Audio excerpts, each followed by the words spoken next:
Hello, welcome to our podcast.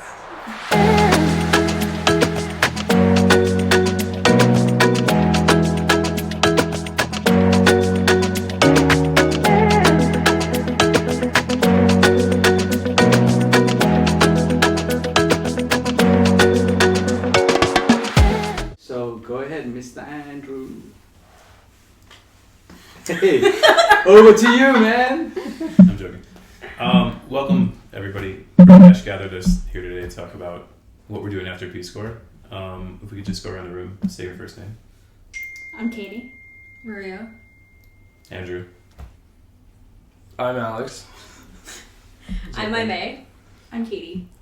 And I'm Rakesh behind the camera. So we got some glasses of wine around the table, so everyone's really relaxed now, not asleep. Over to you, Andrew. Good. So we have an interesting group here. Some of us have been here a year and a half. Some of us have been here about, 4 months? 5 months? 6 months. 6 months, Almost. yeah. Mm-hmm. So we're at different stages of our Peace Corps service. Peace Corps service is 2 years, as you guys all know. Most people don't make it to the end, but the ones who do make it to the end. Make it to the end. That's very wise. Yes. Thank you. Cut that. Write that one down, guys. No, repeat that on the loop. on a loop. Okay, so we're kind of thinking about what comes next, right? Like in Peace Corps, there's certain benefits for when you go back to the U.S. You get a readjustment allowance, which isn't very much. It's about $10,000, I think. Is that right? Mm-hmm. If you haven't spent it all. If you haven't spent it all, right? Yeah. I think at least half of us are using that money right now to supplement the amount of money we get in our sites. And then there's something called non-competitive eligibility for U.S. government jobs, which is, I see Katie's nodding right now. It's something that a lot of people go into Peace Corps for. It kind of gives you a leg up in the hiring process for U.S. government jobs. But yeah, for me, I don't know exactly where I'm going. It's something that I've been thinking a lot about this year. And yeah, it's fast approaching. Where do you guys see yourself in 1 year? I think I would like to do several processes. One would be applying to the Foreign Service. There's a couple different ways you can do that. One, just purely applying to the Foreign Service, and then the second one is through some sort of fellowship process. There's a few different options for that. If that doesn't work out, I would also consider possibly trying to go to grad school again, but for like a more specific degree that's relevant to the career I want to have. And I think that's plan B. I don't have a plan C, to be honest. So those are all really popular options. Foreign service, as you know, is like pretty competitive to get into. There's a special exam you have to take. It's pretty difficult. It's kind of like the diplomat route, right? If you want to do that. And then you talked about scholarships and things like that, or funded sort of projects abroad, which is also popular. There's like Fulbright, is that like one you can do? And Well, Coverdale is the Peace Corps Coverdale, one, and there are some really great options for multiple different kinds of study. If you are a Coverdale fellow, the subsidy ranges from a few $1,000s all the way up to like free. yeah. Okay guys, where are we? Hey, cheers everyone, hope you're having a good time.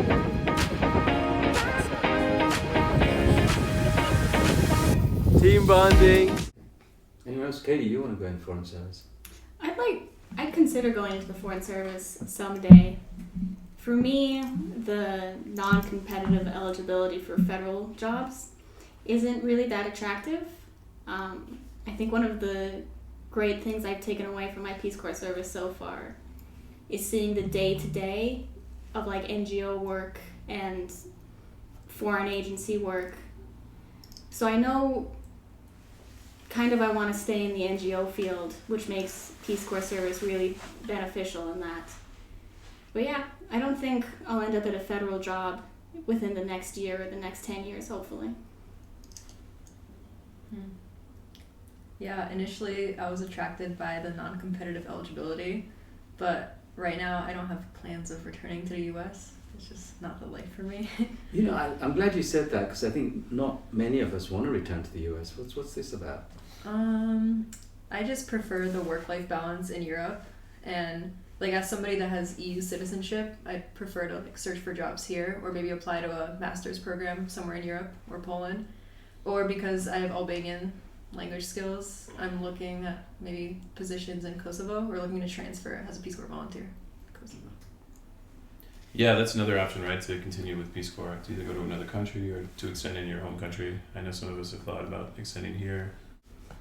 Yeah, who's thinking about extending? Anyone else? Maybe by a few months, 2 months.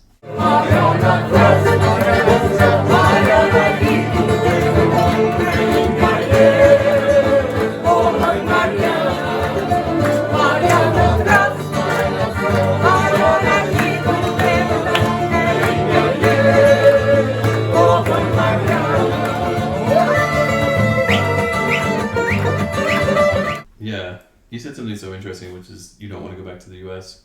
I know I feel that. Does anyone else feel that? I'm personally not itching to go back to the U.S. I still feel like the U.S. has many of the opportunities that I think would get me ahead. So it feels maybe necessary, even though it's not my first desire. But I'm kind of like you, Maria. I would prefer to have, a life in Europe rather than a life in the U.S. Well, I feel like I had like at least 2 weeks where I was like spiraling over the fact that 2 years actually goes by really quickly during PST of all things, and I was like having anxiety attacks about not being sure what I was gonna do. But I think I definitely will not settle in the US, but I think I will go back at least for a few years to like start my career off.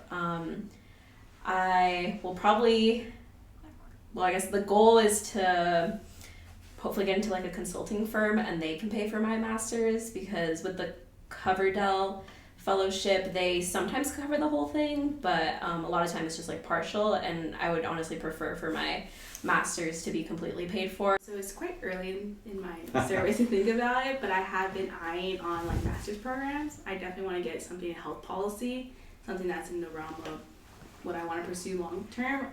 But I have been looking at programs that pays off my fellowship or my master's degree. So I've been looking at a few fellowships or whatnot. But I would not be opposed to staying here internationally. I'm not really itching to go back to the United States.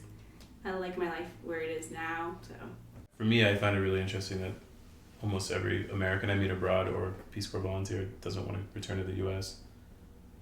I think there's a lot of reasons why. Why? I think it's also the group of people willing to leave the U.S. Yeah. Maybe don't want to go back. Yeah.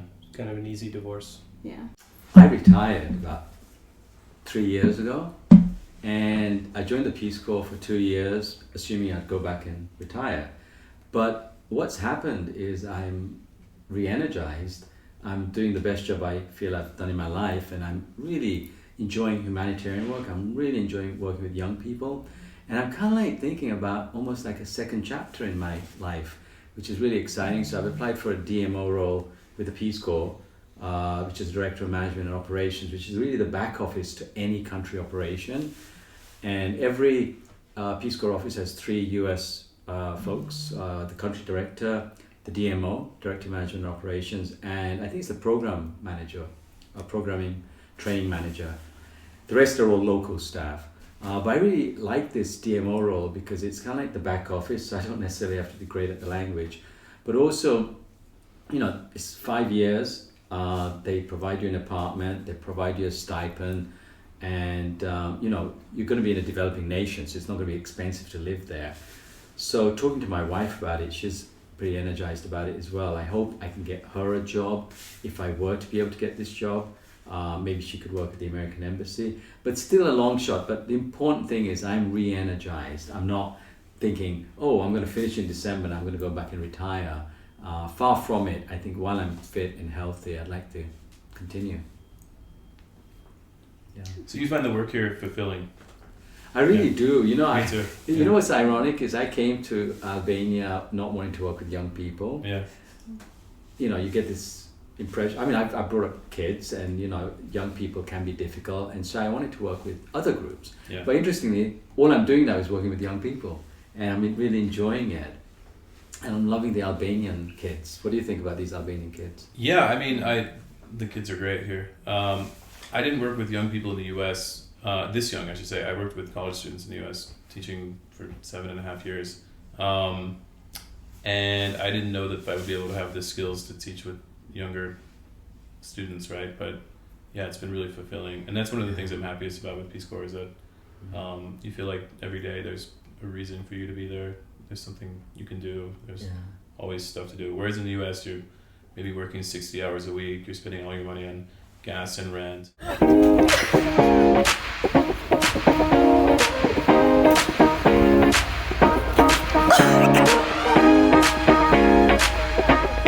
remember you mentioning that you want to stay and continue working maybe in a university or something. Now, sorry, I might have missed this earlier, but did you mention whether you want? Yeah, I mean, if like I have to explore those options. I think it's interesting though. I would love to teach here or somewhere in Europe.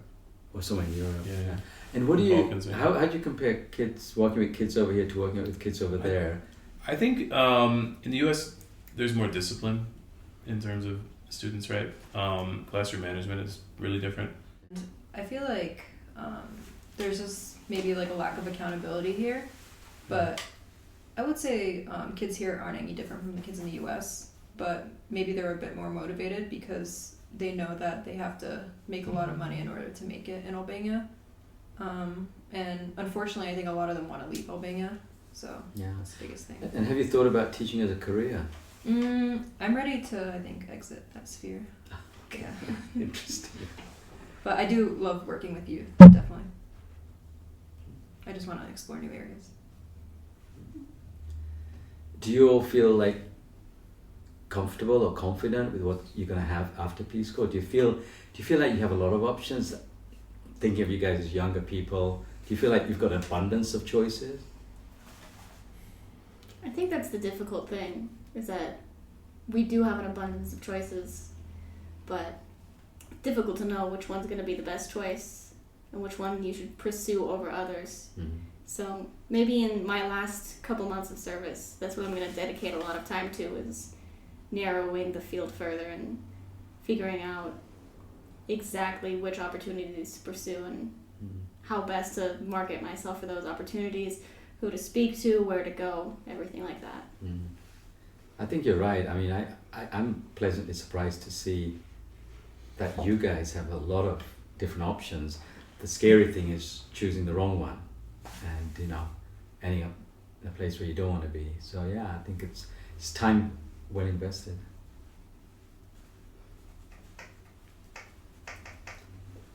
What else? I think that's a wrap.